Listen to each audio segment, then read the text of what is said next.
मित्रांनो नमस्कार. मुख्यमंत्री लाडकी बहीण योजनेमध्ये ज्या महिलांच्या खात्यावरती अजूनपर्यंत 3,000 रुपये जमा झालेले नव्हते किंवा ज्या महिलांचे अर्ज तर सबमिट केलेले आहेत किंवा ॲप्रुव्हलही झालेले आहेत परंतु अजूनही 3,000 रुपये जमा झालेले नाही आहेत, अशा सगळ्या महिलांसाठी एक आनंदाची गोष्ट आहे. 29 ऑगस्ट, 30 ऑगस्ट आणि 31 ऑगस्ट रोजी सरकार या सगळ्या महिलांच्या खात्यावरती 3,000 रुपये जमा करणार आहे. तर आता बघूया कोणत्या महिलांच्या खात्यावरती 3,000 रुपये जमा होणार आहेत.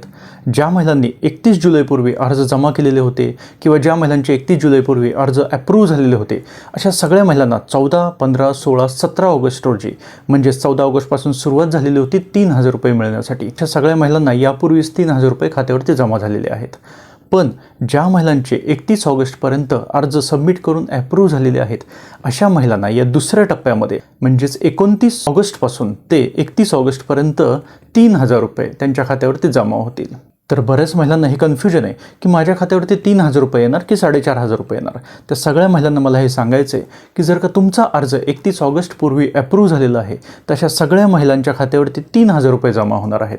हे 3,000 रुपये तुम्हाला जुलै आणि ऑगस्ट या 2 महिन्यांचे असणार आहे. मुख्यमंत्री लाडकी बहीण योजनेमध्ये पहिला टप्पा कोणता होता तर 31 जुलैपर्यंत ज्या महिलांनी अर्ज भरलेले होते आणि ज्या महिलांचे अर्ज 31 जुलैपर्यंत मंजूरही झालेले होते किंवा ॲप्रूव्ड झालेले होते, अशा सगळ्या महिलांना 14 ऑगस्ट रात्रीपासून पैसे येण्यास सुरुवात झालेली होती.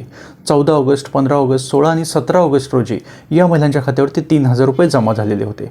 हा होता मुख्यमंत्री लाडकी बहीण योजनेतील पहिला टप्पा. यामध्ये आता दुसऱ्या टप्प्याला सुरुवात झालेली आहे. या दुसऱ्या टप्प्यामध्ये 29 ऑगस्ट, 30 ऑगस्ट आणि 31 ऑगस्ट या 3 दिवसांमध्ये ज्या महिलांचे अर्ज ॲप्रूव्ह झालेले आहेत ऑगस्ट महिन्यामध्ये, त्या महिलांच्या खात्यावरती 3,000 रुपये जमा होणार आहेत.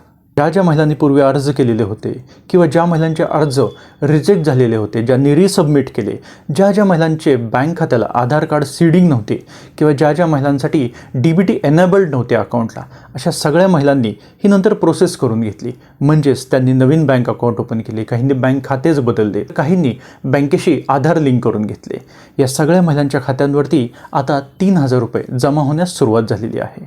तसेच ज्या महिलांनी 1 ऑगस्टपासून अर्ज भरण्यास सुरुवात केली आणि 1 ऑगस्टनंतर ते 31 ऑगस्टपर्यंत या महिलांचे अर्ज ॲप्रूव्ड झालेले आहेत, अशाही महिलांना या दुसऱ्या टप्प्यामध्ये 3,000 रुपये त्यांच्या अकाउंटमध्ये जमा होतील.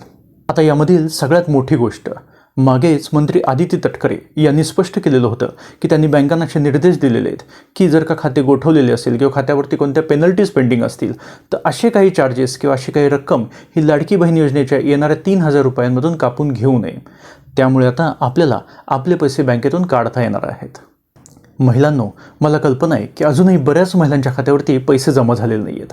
अशा सगळ्या महिलांनी कमेंटमध्ये तुमचा जिल्हा आणि तुमचा अर्ज ॲप्रूव्ह झालेला आहे किंवा अर्जाचं स्टेटस काय आहे ते नक्कीच मला कळवा. त्याच प्रकारची महत्त्वाची माहिती तसेच अपडेटसाठी माझ्या चॅनलला लवकरात लवकर सबस्क्राईब करा आणि लाईक करायला विसरू नका. धन्यवाद.